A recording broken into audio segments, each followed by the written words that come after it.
Zdravo đaci, jeste li dobro? Danas objašnjavam futur drugi. To nije vreme, to je glagolski način.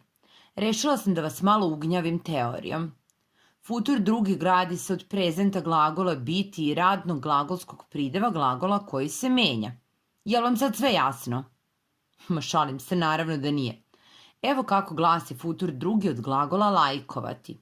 Ja budem lajkovao, ti budeš lajkovao, on bude lajkovao. Mi budemo lajkovali, vi budete lajkovali, oni budu lajkovali. Od glagola šerovati naravno glasi ja budem šerovao. Od glagola tvitovati ja budem tvitovao, jel tako? Jel sad jasno? Ma naravno da jeste, ovo je maternji jezik. Nije uopšte teško. To je, deco, lični glagolski oblik. Vidite i sami. Razlikuje lice, ja, ti, on.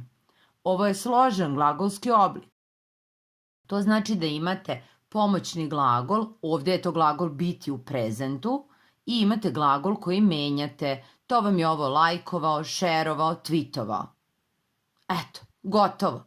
Lajkujte, šerujte, prijavite se na naš kanal. Pozdrav!